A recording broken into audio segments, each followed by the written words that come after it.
It's pretty close to time here. I'm expecting a few more people, so hopefully they'll be coming in shortly. Natalie, anything you want to cover before we kick off here? Did you get to? Uh, no, everything's good.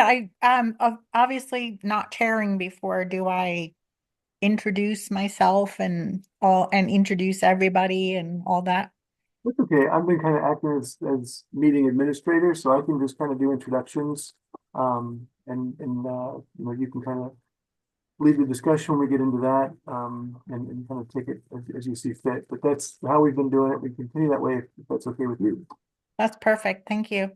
Okay, I'll just run through the agenda. I think probably we'll review what we did last week, and I'll provide a little bit more information that was requested last week, and we'll get into new business and see where this goes. Sounds good. Thank you.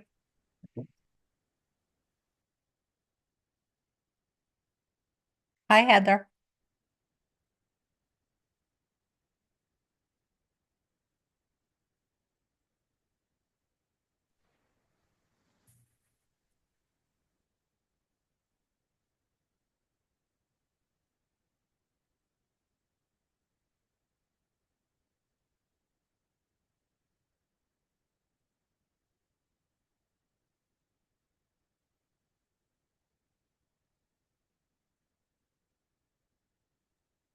And no, I spoke with Emilio earlier today. I know he's planning on coming in, so Okay. we'll just another minute or so here.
Okay, well, we're right at time here. So if we want to get started, I appreciate everybody's time.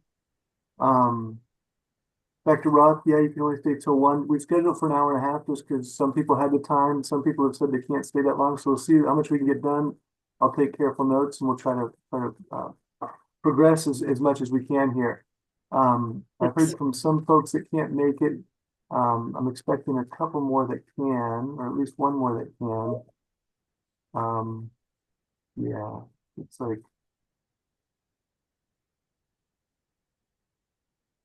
sorry, just a second. Looks like Emilio's joining the wrong meeting link. Just a moment. While I'm working with him, I thought it'd be good to go around just, it's been a while, just do quick introductions, nothing too detailed. But we do have some time today. So if we go through and just do quick introductions. Um, Natalie, could you start with that? Just introduce yourself and then go around and make sure we get touch base with everybody and who you represent or what your role is. And then we'll get started. I'll work on getting in touch with Emilio. Does that sound okay? That Nat? sounds perfect. Thanks. Okay, my name is Natalie Mayer Williamson. I'm a certified veterinary technician. I was the owner of Crossroads Veterinary Hospital, and I'm currently working with the OVMEB board. And Dr. Church. Good morning. I'm Dr. Church. I'm a general practitioner and practicing veterinarian owner down in Ashland, Oregon. Small animal. Thank you.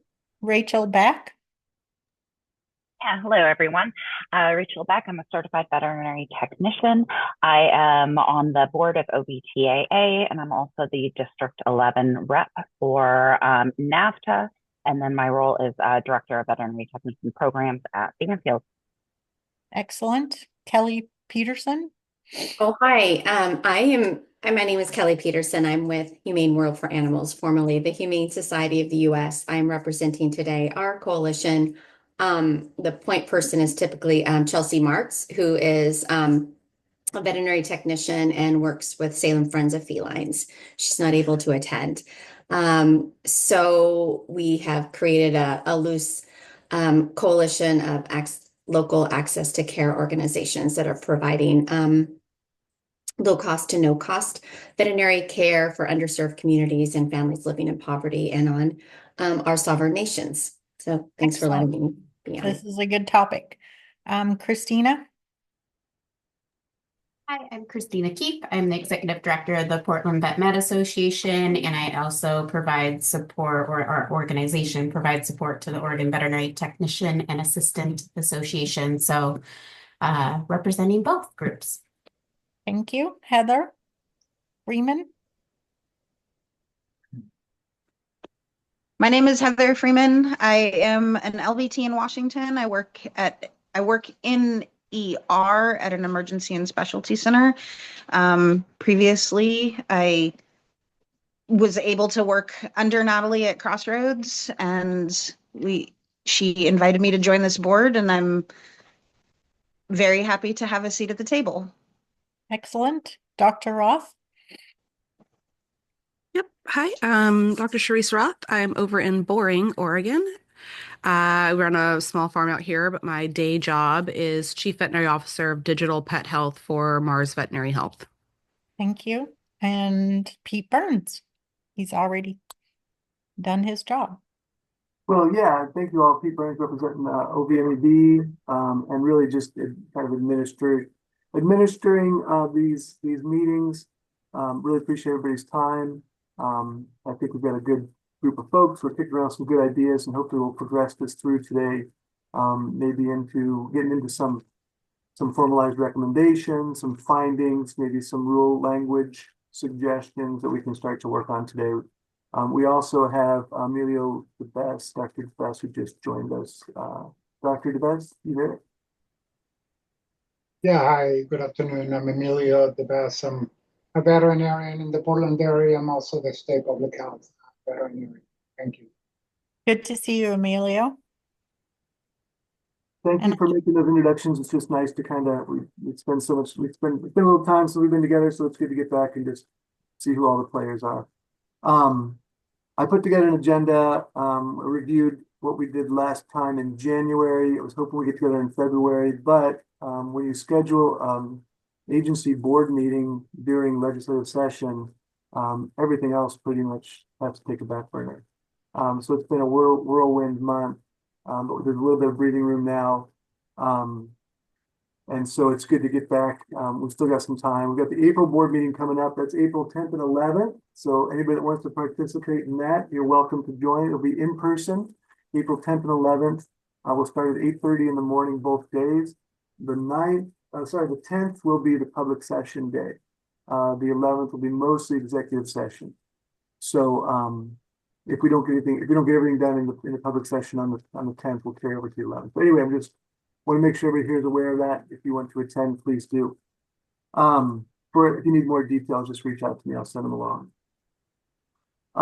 So moving down here to previous business. Last time in January we met, we were able to kind of just talk about big picture stuff, just throw everything in the pot and see what we've got to work with, what we really want to focus on. And that came down to kind of a priority setting, but not to put it in a priority frame, but really just we're looking at scope of practice, looking at issues with a provider shortage, and also title protection. The notes for all those are below in the agenda. I thought it might just be helpful to keep those in there for reference. I also provided the OVTAA resource related to title protection here. And from that last meeting, there were a few things to do. You requested California rule language around CVTs and specifically vaccination. I took the rules from California, highlighted, and I sent that off to you guys. I know it was only yesterday, but we've got that language. We can look at it together. However we want to proceed, we can look at that together now if people haven't had time to look at that. But those rules are there. California's made some changes, and if we want to look at those and see what might be something we want to implement or not. Also, it was requested we reach out to Oregon Board of Pharmacy. I've reached out to them. I'm reaching out to OHA, and so anyway, as we get input from them and information to provide to them, we'll continue to do that. We were also looking at historical licensing data. There was a request for trying to find out what our CVT to DVM ratio was. The agency has good records for the last few years since we've moved to a digital licensing system. Prior to that, I'm not yet confident to put that data out there. We're working with an older system. We're working with paper files. I've worked with Christina. She's kept some records that we've provided, and she's kind of cleaned those up a little bit in terms of what's really happening in the real world. But the data we have here from AVMA is, I think, helpful, looking at this kind of ratio of 2.7 FTE veterinary technicians and assistants per full-time veterinarian. So the data's there. As I get more data about what's going on or what's historically the trends in Oregon, I'll share that with you. But we have our data from the last few years, but I'll continue to get that information to you as we can. And the takeaway from AVMA is generally higher ratios of technicians to veterinarians are generally associated with increased practice efficiency. That makes sense. You've got more people and more resources to apply to the operation. Thank you for that data. I was surprised to see that number. It feels lower than what it should be and what it seems like in my daily practice. Was that taking into account like client service representatives or receptionists or just people working directly pet care? Do you know? I have the same questions. It talks about assistance in here. It's not talking about, where this data is from. It doesn't seem to me like this would be applicable to, that number would be applicable to the rural areas, urban areas. I mean, the data is here, but it does raise more questions. So I'll keep digging and see what we can find as we're working along here. Any other questions on this or anything from January's meeting? I'm interested in the title protection. How does one go about that? Does it have to be written into the rules, or how does that work? Do you know? We've had some input on this from before. This is Amelia, do you have a history on that? I know we've talked about that before. So I can give an update as well. Oh, great. Yeah. Yeah, so it's legislative. So it needs to go through the legislative process, and OBTAA has been in contact with Oregon Humane about getting support for this. And what we've learned is that we were too late in this legislative session to have a standalone bill. However, if we're able to combine it with another bill, then we might be able to get included. So far, we haven't been able to identify a bill that this would fit in. So it is probably going to have to wait until the next legislative session. Okay, thank you for that. Of course. And I'm happy to share. OBTA did write a one-pager as well, and I'm happy to send that to the group. And then also happy to get any names who are interested in supporting once we have identified a legislator. Saw that, Dr. Schurz. Thank you very much. Yes, I'm very interested.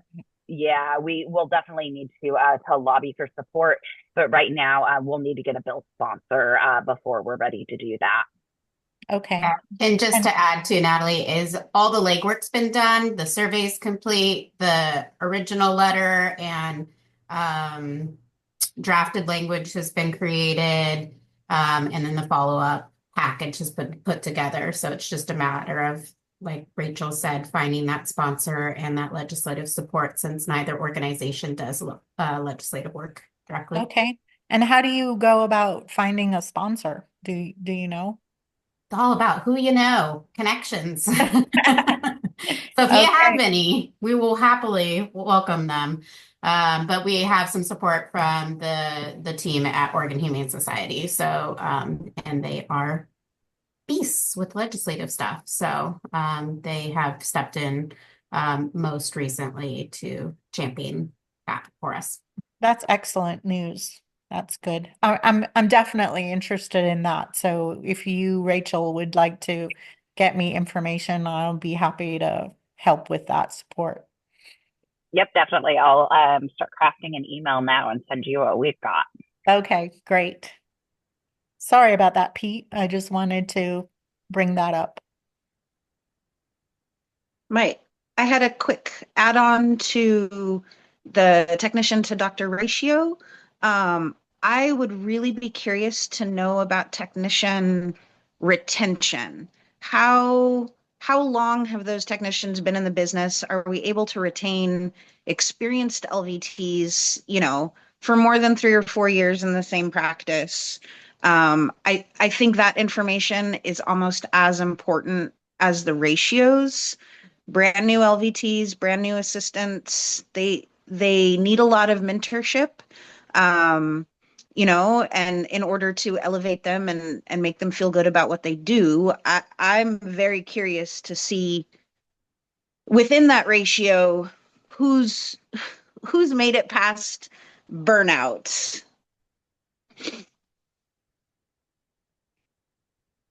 Terrific, thank you. I made a note of that. And any questions, I'll keep those. I'll keep note of those. Also, thanks, Rachel, for reaching out. I'm looking at my screen and it's hard to know who to reach out for the right questions and whose roles are there. So I appreciate that that update on title protection. And then I wanted to ask the group, would it be helpful to look at that draft language, or is it too soon for that? What is that something that might be helpful for the group to see what is being on offer? Yeah, I think that would be great. Okay, Go ahead. Sorry. No, I was going to say the language is super simple and it does very closely mirror title protection for veterinarians in the state of Oregon because they go hand in hand. They do go hand in hand with this conversation because scope of practice only works so well if there's title protection. So, so differentiating what a technician can do from a veterinary assistant, again, only holds as well as there is title protection in place. So I'll leave that to Rachel if you want to. Rachel, if you can shoot that over to me, I'll get it out to the group. Is that okay? Oh, I just wrote in the chat. Oh, perfect. So that's the language that we have drafted, and then I can also throw our one pager. Maybe does Zoom allow attachments? Maybe not. It looks like I might have to email that. So I'll throw both the language and the one pager in an email. That's great, and then I'll compile it in the folder that I'm keeping for this. Okay, thank you for that. And not to be annoying, but one last thing is title protection for those that aren't super close to it does not diminish the importance of all that veterinary assistants do, no matter how long they're in their position, how skilled they are. But a credentialed technician is different. And moving forward in vet medicine, just differentiating but not diminishing the important roles of the whole team. So, Christina, that's a good point you bring up. Different states have credentialed veterinary assistants and uncredentialed as well. So appropriate verbiage is very important here. Good call out. Thank you.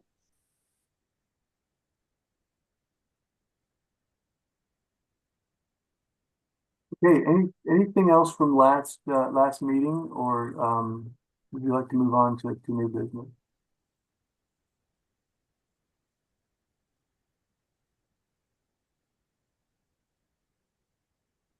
Okay. Moving on to new business, I just put rules review and discussion. I thought we could look at that. We could look at the California rules and see what people think about that. We could look at our existing rules and start to see what language is there. We could open up to discussion if anybody has any other topics or things they'd like to focus on prior to anything else. Well, I think going forward with rules and review, that would be great. Is everybody like, should we look at the California rules? Does everybody think that might be a good spot to? Yes. Yes. That's a good idea. Okay. Peter, could I just weigh in just quickly on that? I sent you I'm Kelly again, and I sent you a message just before the call, and I'm so sorry. I didn't really know about this before.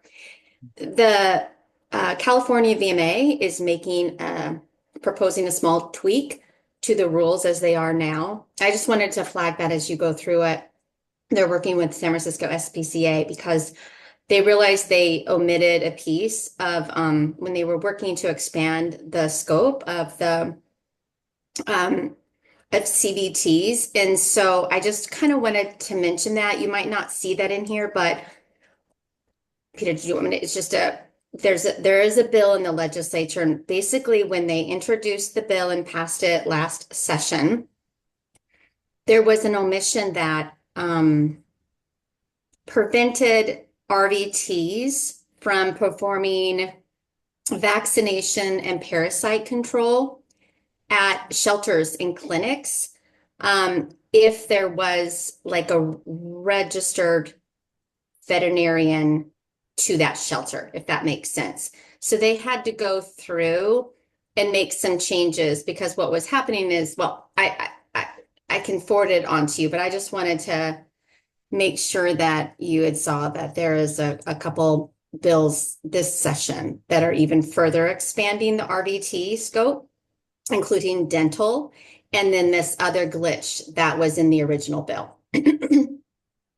Oh, I'd be really interested in seeing that if you have it available. Yeah, I'm just going to forward it all, and it's pretty. And then I can send you the sign-on letters too that I think the California VMA is kind of leading on, so you can see the two bills as you look at the existing rules and then know what they're proposing for this session. So if it's okay, Peter, I can just reply all and include this information. I think that's great. That's great. And then Okay. And I threw the bill language in the chat too Oh, for the smart. new bill. Yeah. I can. Yeah. Okay. That's great, Rachel. I was thinking how to get it up. I could screen share it, but if I've got multiple screens, if folks want to bring that up and then look at this, that might be a good side by side. Okay, let me look them up online and then I will put the links to the two bills in there. I'll do that. Okay. Is there any way, Pete, that you can make the screen a little bit bigger? The writing? Thank you so much.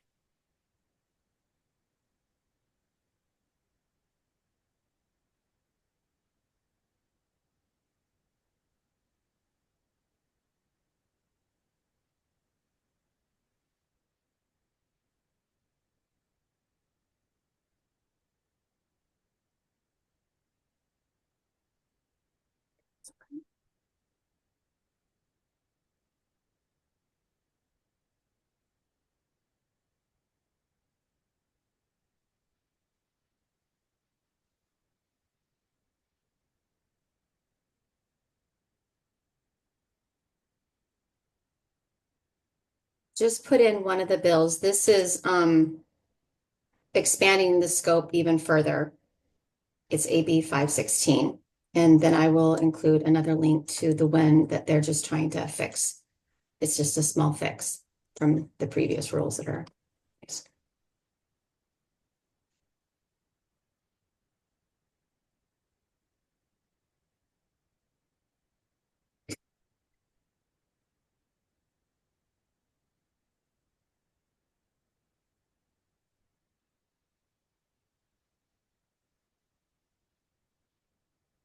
Ooh, I like that.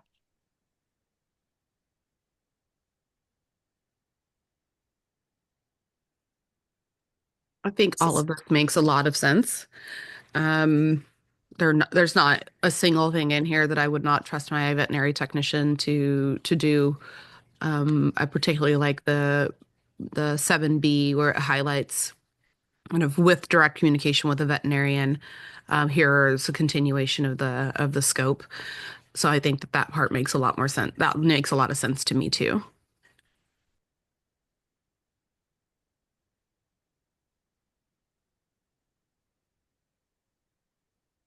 Not that easy to find another bill in another state. I'm sorry, I'm really struggling. I only have it as a, so just so you know, I'm looking.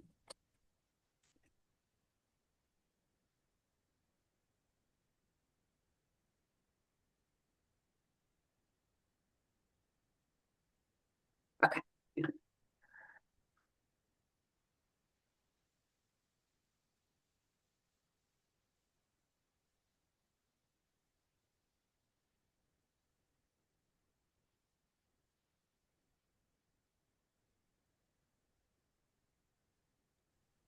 I like this phrasing. It feels safe because then it's still up to the overseeing veterinarian, am I comfortable with this? Is this CVT okay to do it? Because there are times where some CVTs are better at certain things than others, uh, just based off of their training and their scope. And this provides ethical and legal protection, it looks like, from what I'm reviewing.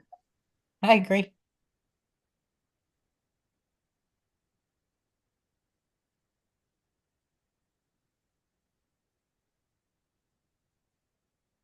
This is just the brief summary of, I think what California VMA is kind of using. Pete, does the state of Oregon have a definition of what direct communication actually means? Does that mean synchronous, asynchronous, in the building, out of the building? Do we have a definition for that? We do have some language around direct and indirect. I know that. Let me try to find that real quick.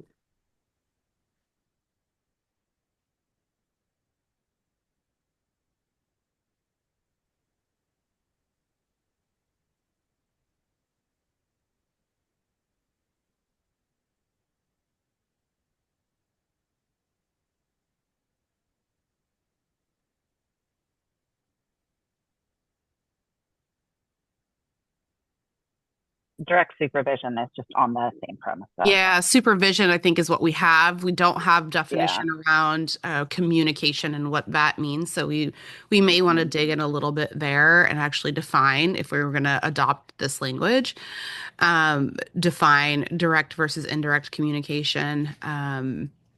And if that includes synchronous, so like hopping on the phone, talking by video, or asynchronous, being able to receive those messages by text message or existing standard operating procedures for that clinician. I think that's a great comment. Thank you, Dr. Roth. I found that, but if you guys just discussed it, it's direct, indirect supervision only, correct? Thanks. And for all your purposes, I did just email the same a little bit more detailed in the sign-on letter, so you can see a little bit more historical context about the why.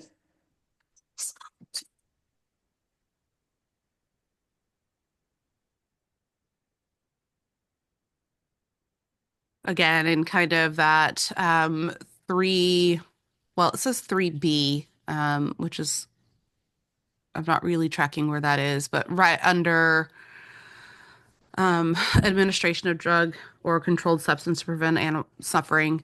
The B that's underneath that 3 is another place we'll want to have really clear, because this also says it says direct communication, but then a little further down it talks about written instructions established. And so that's a really great place for, I think, as we kind of work through this to dig in, because that's really the devil's going to be in those details. What is communication? How are we defining that? Is written enough? And then what it has to be included in that written instructions for it to be reasonable for that technician to perform those duties. But that's one of those big differences of like, okay, we're talking about direct communication, but then we're also saying written instructions. Agreed. And does written mean that it has to be documented in the medical record? Is that where it is written, or can it be outside of the medical record? Yeah.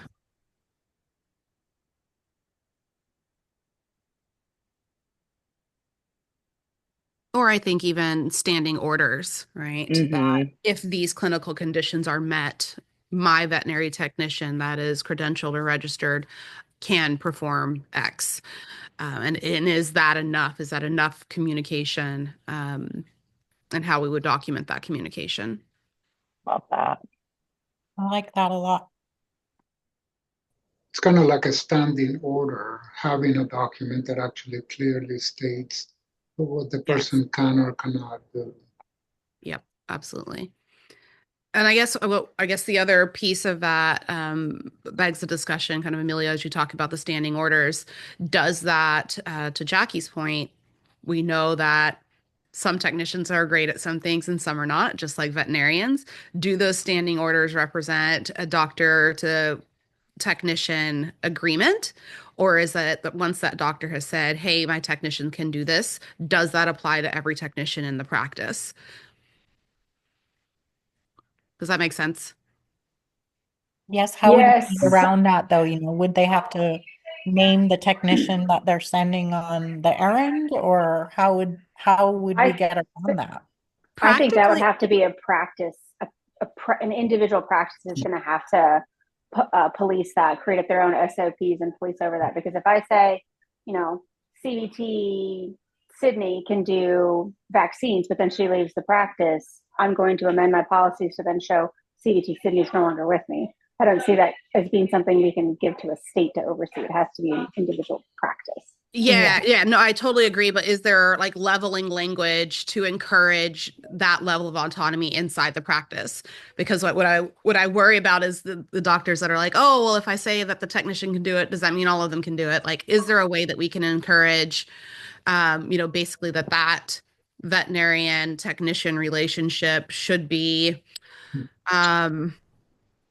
assessed on an individual by individual basis or case by case basis or something along those lines to encourage that autonomy, because so many of us are a by the letter rule follower that I would worry that they'd be like, well, the technicians, if I say the technicians can do it, then that means that the technicians can do it, so I'm not going to let any of them do it. Like, how do we give them that empowerment to say, hey, do what's right by your practice, do what's right by the individual? And is there a leveling or something like that the practices can do in order to not have to go back and redo their standing orders or their SOPs every time they have turnover? Is there a leveling or something is there a way that we can describe that, to encourage the doctors or the practice owner to feel empowered to say, hey, this doesn't necessarily, not every single one of my technicians has to do cardiac resuscitation, or external cardiac resuscitation. Is there a way to tweak that? To say, yes, they're registered.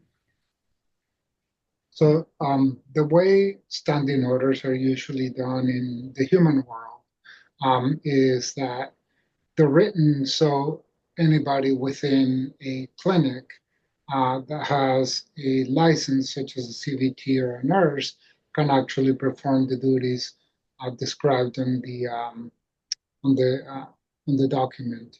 Now that document is changed or revised on a yearly basis. So it is up to the individual to write some standing orders and name those that he or she feels that could actually potentially be doing the activities that they're planning to describe within the standing orders. But the document itself was created so it could actually encompass everybody within the clinic or the facility and not necessarily separate anyone in particular. Yeah, but I thought, Emilio, some of those practices that I've seen will also have kind of standing orders for floor nurses versus standing orders for charge nurses. Like there's a delineation there. What would you think about something along those lines, like technicians in supervisory capacities? Yeah, I mean, you can do it. You can name it anything you want. Yeah. And you can say floor nurses versus ICU nurses versus, pediatric nurses, right? So you can have um, kind of a separation between what some particular groups can do and what other groups can do as well. So it can be tailored to whatever the clinic needs or has. W is very different than, the clinic that I work at on the weekends, right? So it's a very it can be tailored and can be a different documents for different groups. Yes. Got it. Okay, great. To expand on that subject, um, Dr. Roth, I think that idea is a great idea. My bigger concern again would be for smaller practices, taking advantage of that level of SOP. I am all for um, sort of like a permission slip, if you may, for technicians to administer the rabies and or prescribe anti-helminths under a DVM's indirect supervision, whether it be over the phone, a letter written, in order to get technicians out to these rural areas as suggested. I do think expanding that scope of practice for an exam, I almost feel like there should be a type of VTS testing for the LVT to take in order to take on that role in the practice of doing actual exams. The rabies vaccine still needs to be signed by a DVM. There's not legislation for a licensed practicing technician to sign that rabies vaccine. And so having sort of an umbrella letter permitting coalitions and groups of clinics to go out with the license LVT to administer these rabies vaccines. I feel like it would expand the scope of vaccine clinics while also continuing to protect practices and technicians from, inexperienced LVTs being pushed into an examination role and or experienced LVTs trying to take on everything, to keep their practice flowing, because we all tend to do that. We all want to take on all the responsibilities that we are handed to in order to keep a practice flowing. We all enjoy where we work and what we do, and sort of putting in some bumpers um, may may It's protect the doctors and the licensed technician. Heather, what you're describing almost sounds like what the only state I'm currently familiar with is Utah, but different levels of veterinary technician. So Utah has a CVT and an LVT. So depending upon where you are in your licensing, you have more or less responsibility and oversight. And that could be something we could look at for Oregon that's going to add a whole other level onto this project we're doing. Absolutely. Just like but a it's VTS. a great idea. Like a VTS for general practice. I think there's only one VTS for general practice, and it leans heavily with record keeping. Expanding that general practice technician to have the ability to say, look, I have sat through, so many hours of training in order to do this, to be a right hand person for my vets, and now I hold a VTS in general practice for examinations, versus both technician and vet going, well, we think we can do this, but what if I miss something, versus I am going to a clinic where I'm going to administer a rabies vaccine. I have had, permission from the vet under a letter for this day only, so that then any vaccine certificates issued can still be signed by the veterinarian, and any empty helmets prescribed can still be under the supervision of a veterinarian. But we're kind of putting better bumpers in place. Yeah, exactly. Kara? Yeah, my only issue with that is we already don't have enough veterinary technicians as it is. And if we are going to create a leveling process, that to me, at least, that seems like it would even raise the barrier even more to entry into being a veterinary technician, especially in these communities that are underserved. And so that's why but I'm completely aligned with kind of the leveling discussion, because right now the way that the language of California has it is that it's an RVT, right? But can we say, an RVT with sufficient training in XYZ, or something along those lines, so that it's an understanding that, hey, actually, I'm not going to have every single one of my RVTs giving vaccines, even if I could. Maybe one of them really doesn't do it well.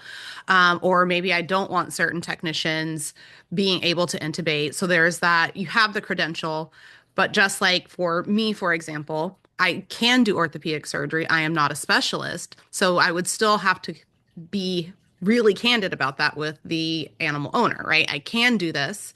I am not a specialist. However, to really kind of give that, there are different, we know and need to acknowledge there are different levels of skill and training, even within our registered veterinary technician population. Kelly?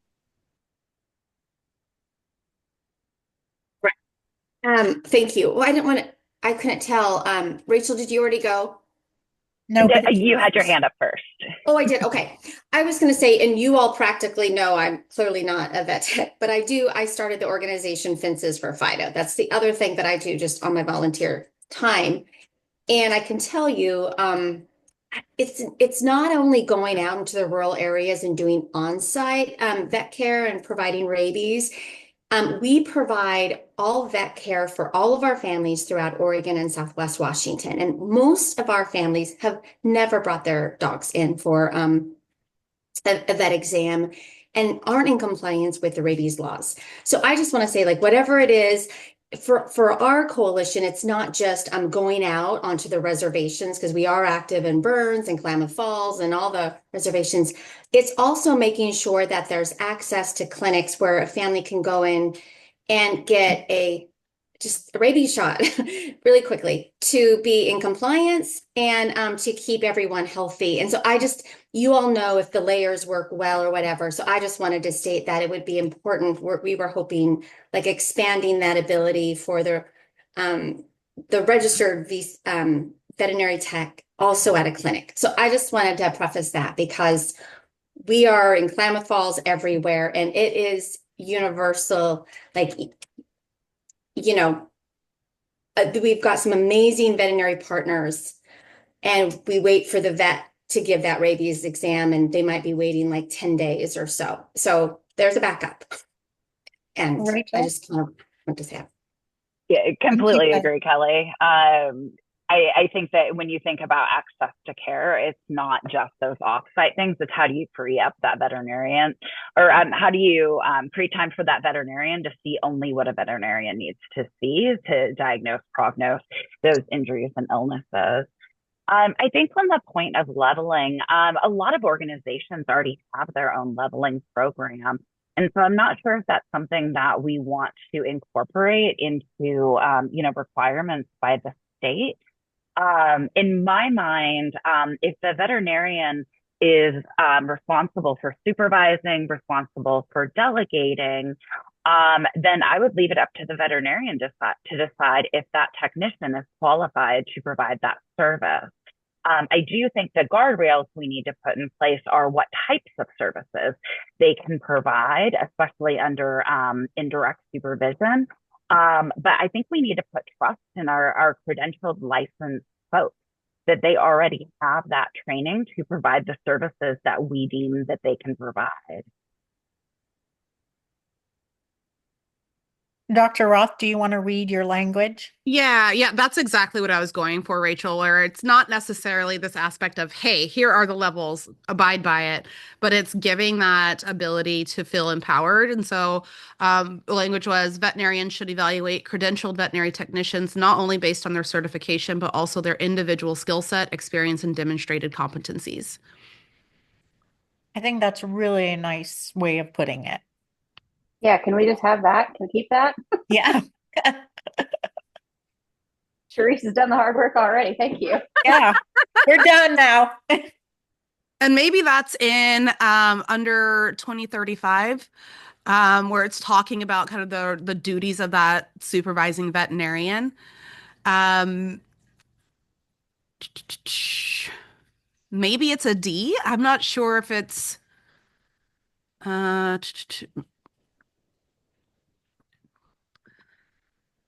maybe it's a D. Maybe it goes alongside B.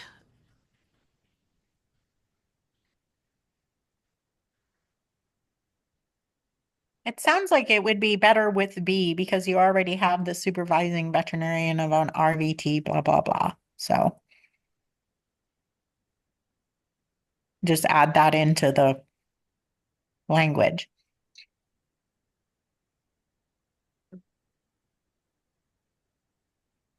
Anybody have any other comments?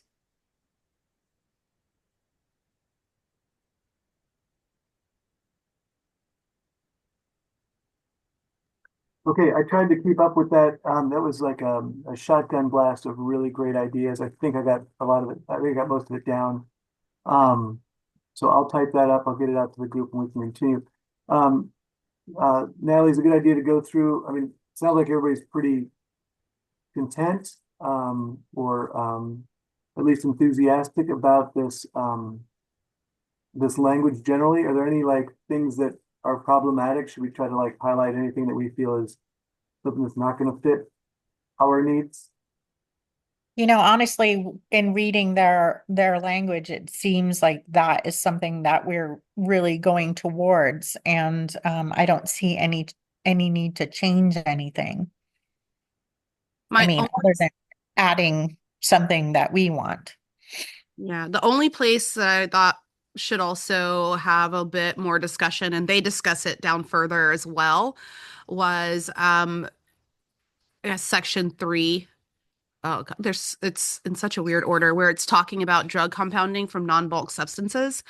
Um, like that place, I know particularly for Oregon, we really, in my opinion at least, really should probably dig into be able to define what we're talking about there as far as non-bulk substances. Are we talking patient for patient? Are we talking ear packing that can be, are we assigning, how are we defining non-bulk substances, I guess would be the short version of that. Is this the right area, right section? Yeah, so it's that 42 4,800, yeah, that one. And then there's a line right up above it, or the section up above it, that says drug compounding from non-bulk substances. Number 3. Yep. Number 3. The other Okay. 3. Okay, yeah, okay, Yep, that one. okay. And we're going to get into talking about dental extractions anyway. So 2 and 3 are going to be addressed in the next conversation, I presume. Well, I really like the fact that they can take out teeth. It's super controversial I amongst know it is. technicians. So, And so we as may a like it. technician that used to do extractions, Yep. I think it gives a lot of boost to that technician to be able to do that, but Complex because the complex. BTS in dentistry doesn't support that. So I that's something to consider. What did you say? The VTS? So the dental specialists, they don't. Correct. In Okay. veterinary technician specialists. do we know a background of why they don't support that, Christina?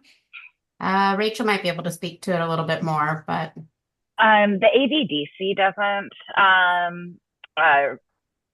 their consensus statement is it has to be a veterinarian who extracts teeth.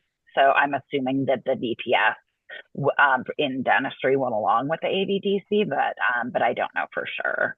Yeah, I mean, the anecdotal stuff, of course, is the risks that could potentially be involved by a not fully trained, yes, the practical act of extracting versus the more integral or sorry, I can't use words today.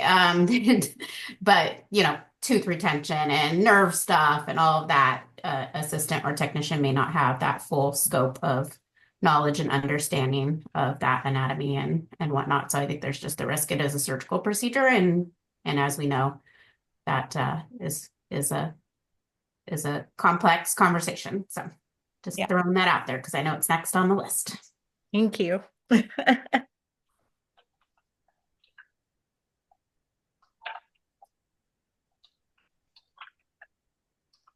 Okay, and just to make sure we're not going down a path that anyone's in disagreement on, is there anything language in what California has done that is something you feel we shouldn't, a path we shouldn't be going down?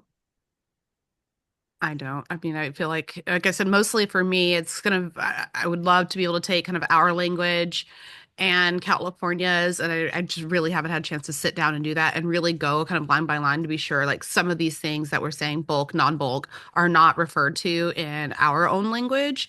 And so being able to not add any more ambiguity, just being sure that we go through and define those terms.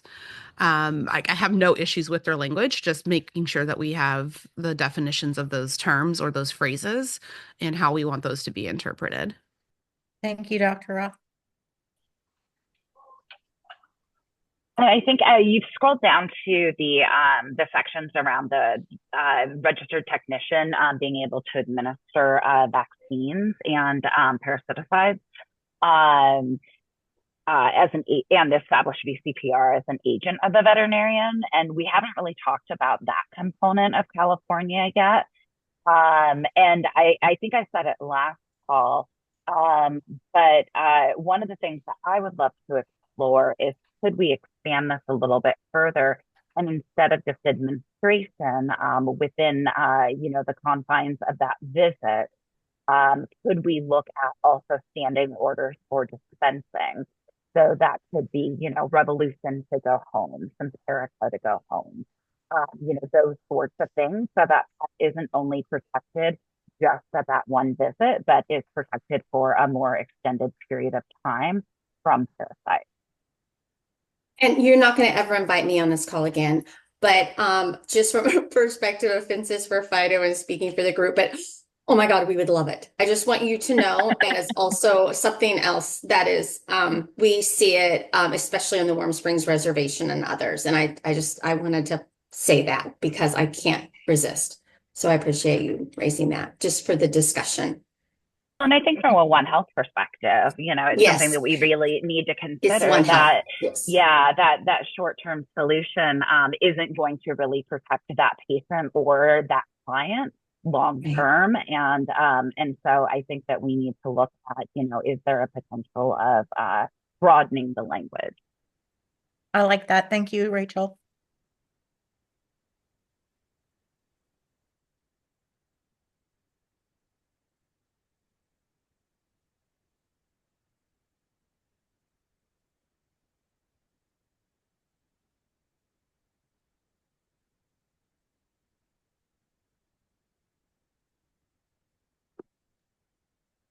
Okay, do we want to move on from this, or do we want to continue to make some comments on the California language?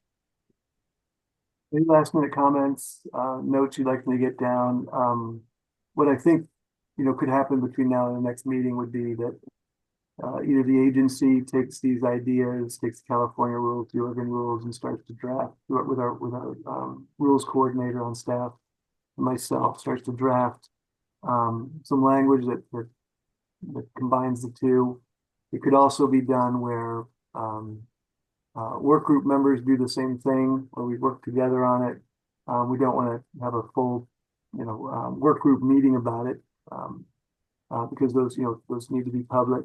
But we could draft a couple versions, or you could let the agency draft one version, and then we come back and look at that and then fine tune it from there, or see, if we have something that's workable and ends up being something to submit to the board for approval. So if there's no other comments on this, I'll look to do that between now and the next meeting. If anyone else would like to do that, take that on simultaneously, you could do that as well too. Does that sound good, Natalie? Yes, Dr. Roth just made a comment on the thing, so she would like the can we get the Oregon version? She's happy to go over them and compare them on her own time as well. Sure, that's a great starting point. I can get it out to the work group members, and they can review it, and then kick back information to me, or just get your opinions and ideas together, and we can come back as a group and look at it together. Thank you, Pete. That would be great. Thanks. With that, I'll stop sharing this, and we'll jump back to the agenda, which I'm not going to throw up because I've got multiple windows. But the next item there is the dental. We got into it a little bit. We want to continue that. Dr. Brown's not here, but she presented some information I provided to you just to kind of introduce the topic. Everybody have a chance to look at that? I think so, but could you put that up on the screen just in case? And I just cut this from an email, a couple emails she sent me. And she was fine with kind of just introducing it and letting the group discuss it, and I'll note it. Is that good? Yep. Before I go, that was exactly what I was thinking of, like, what is the difference between a surgical and a non-surgical extraction? And this is exactly where I landed. I mean, certainly you're going to have dental radiographs to let you know if there's a complication in a root or something along those lines. And I completely trust my technicians to be like, yeah, look, this is now a surgical extraction, tag out Roth. And so, with that piece of it, I think this is very compelling language. I can try and kind of wordsmith something that allows for that. But I agree. Drilling and the cutting burr is where I would draw the line. The states that do require this, is there any data out there on, I know it's listed what they can and cannot do, but is there any data listed amongst CVTs and veterinarians in those states stating how much they like it, don't like it, anything like that? The people I know in Ohio, for example, I know 7 or 8 vets out there, and their statements when I asked them was, I don't know if I would be able to do it well at this point. And the CVT seemed very engaged. So, it brings cost down a bit. It brings their engagement up a bit. And kind of comparing that against, I know how the dentistry board feels about it as well. Just kind of give me a nice feeling as far as what do those in the industry currently do and how do they feel about it, Dr. Church, would you be interested in CVTs removing teeth for you, or are you against that? I have CVTs so my CVTs currently do my nerve blocks for me. Don't report me if that's illegal or not. I have taught them how to do it because I expect them to know locations, concentrations, dosing. So they know how to do that. As far as simple extractions go, non-surgical, I feel that's reasonable. I know my CVT skill sets, and I know that there are some things they're actually a little bit better at doing than I am. And so if I can get them to the point where they're doing simple extraction so I can go save a cat's life, that sounds like a win-win. That's just me, though. I know everyone has different opinions, and these are their licenses. How about you, Dr. Roth? Do you have an opinion on that? Yeah, I was actually furiously typing. So what I put was credentialed veterinary technicians are authorized to perform dental extractions that do not require the use of a drill, cutting burr, or other surgical instruments under the direct supervision of a licensed veterinarian. Surgical extractions defined as any procedure involving the removal of bone or sectioning of teeth with a powered surgical equipment shall remain the responsibility of the veterinarian. That is a very good clarification. Thank you. Mhm. And I'm not Anybody- married to any of this. Like that's how that is just kind of my gut of like, how would I explain this to somebody? So I'm not married to any of the language necessarily if we need to like move it around and change it anyway, as far as what we suggest to the board. But I think this is a nice way of, again, kind of clarifying the things what does that surgical extraction mean? What does it not mean? Right. Do any of the technicians have anything to say? I do have to say that's this is Emilio. It's a good starting language, and we can work from there. I think the board may have additional questions as to what other procedures can be done by a technician. That doesn't necessarily mean sectioning a tooth or using a drill or anything like that. I would like to add, in some instances of dental extraction, sectioning a tooth um, with the drill or a burr, it isn't, to me, that's not always defined as surgery. It can be the simplification of a dental extraction. However, when it comes to flaps and removing bone, say, over a canine tooth, that to me is surgery. So the simple act of sectioning a tooth for ease of access to a root to prevent root breakage, it would be nice to see that language changed. That if you don't have to do the flap, but you have to section that big carnassial in order to safely extract those roots without breakages, that there could be a language adjustment in our own, simple extraction language. That's kind of what I was thinking when I said requires, because if it requires it, okay, then yeah, then that is. But if you're using it as a way to be more efficient, not that it's required for that extraction, but that certainly could be. Again, I'm not married to any of the language, but I think it's a reasonable starting point. How would you word that to be able to suggest it? Oh, shoot, it's one. I have to hop. Thank you guys. I will keep track of my inbox better, and see you guys soon. Thank you, Dr. Roth. Thank you. All your stuff. I have to go to another meeting too. Thank you. Thank you, Emilio. Bye-bye. Was there any other specific language around that trying to distinguish? And I was putting down the suggestion for some language that clearly defines procedures that are surgical or otherwise. So Heather, did you have any suggested language, or just introduce the concept and we can kind of wordsmith it later?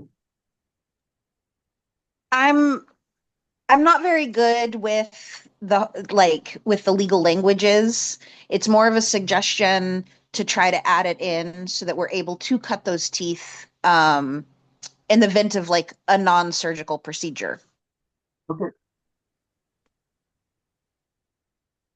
Thank you, Heather.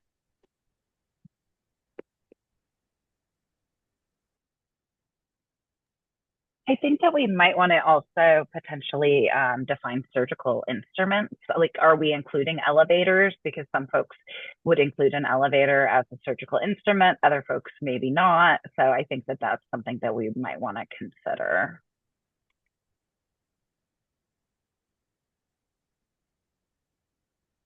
That's a good thought, Rachel. Thank you.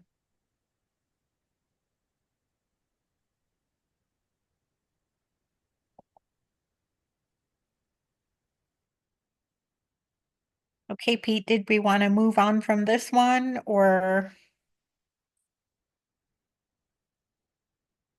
Yeah, that sounds good.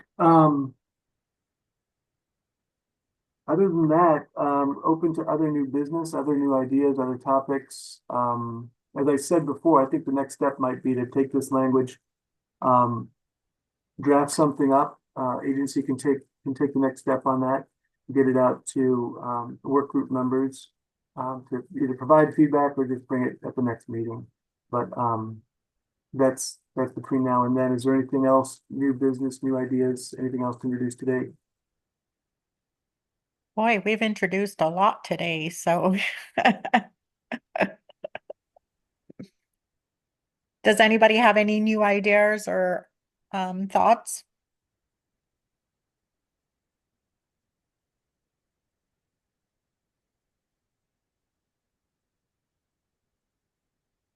Well, if you do, if you don't, if we want to kind of wrap it up, if you do have ideas or things to send on, I can compile those. Just thinking about timeline for our next meeting then, if I may, Natalie. Yeah, We have our April board meeting. yeah. If we do have something, we have a pretty broad, a pretty robust board meeting already, but if we do have something that's getting close to, I mean, I'll provide us a work group update, but if we might have some language or something to bring to the board at that time for them to kind of have an introductory view to see what's being looked at, just so that when we do bring it for a formal recommendation or findings, they have an idea of what we've been working on, what we're starting to look at. So Okay, that sounds good. I think we could have something. Sounds like if we're making some progress here, it's something we could kind of present to them a little bit more of an introductory phase. But my point is, I don't think we could get together again before that board meeting. It's March. We could do it like around April 23rd. I was thinking later April would work. Yeah. Is that That way we have some of the opinions of the board if we do bring that to them. that just does April that week sound, is that an absolute no-go for folks? There's something I'm missing, spring break or something? No. I'll send out some tentative dates, but we'll look at kind of that week of the 21st, maybe that Wednesday the 23rd as a possible next meeting. Does that sound okay? That sounds good to me. Okay. Anything else, Natalie? Anyone else? I have nothing. Although Rachel, I team. would really be interested in supporting what you talked about earlier. So really, get in touch with me. Yep, I've got an email started. I'll get it off right after this. Okay, thank you so much. Of course. Okay, Pete, I guess that's it. We can round it up. Okay, I'll get my notes typed up and have those to you as soon as I can. Okay. Thank you. Thank you, everyone, for your information. Kelly, you were amazing, as always. All of you were really good. I appreciate all your help. Thank That's you. all. Hey, Thank thank you. you. Peter, can you hang on one everyone. second? Sure. Bye. Bye-bye. I was just going to, oh, Natalie, I was just going to make sure you saw, for some reason there is this, even though it's a small glitch in California and whatever bill was passed, they are making a change, I guess, when they expanded the scope of veterinary technicians. The big loophole was it impacted where CVTs, registered CVTs, weren't able to administer rabies vaccines on the property of shelters, which is strange, but they just keep underscoring that. So I don't think our language will even, I think it'll be a larger scope, so it likely isn't impacted. But Peter, mostly I just felt like I should really flag that for you, just to make sure we don't miss that. Thank you. Just to clarify, California's have a carve out for administering rabies vaccines at shelters specifically. Is that right? What they did was shelters are technically considered a veterinary practice. Apparently, like it's a facility. So their original language was that passed that a registered veterinary technician may administer rabies, basically off-site, not at a clinic. And so what that did is that impacted if they wanted to have high volume vaccine clinics at shelters, because they couldn't do it because they were technically a clinic, a veterinary clinic. It's this weird little loophole. So I sent you some information about that just so you know. Great. Okay, thank you. Yeah, like I said, I don't think that's the direction we're going, but I just thought I would really reinstate it because they keep telling me that. Like, okay, I get it, I get it. Yeah, Okay. anything that's concerning or even positive, just if you can get it to me, especially in writing, I'll get it compiled and then it'll be included in the packet that we. Thank you. Thanks, Peter and Natalie. I really appreciate your Thank you. willingness to. Well, we appreciate Yeah, all stay your present. information. Yeah. It's been amazing. Okay. Thanks for what you guys do. Thank you. Thank Okay. you all. All right. Bye-bye. Bye.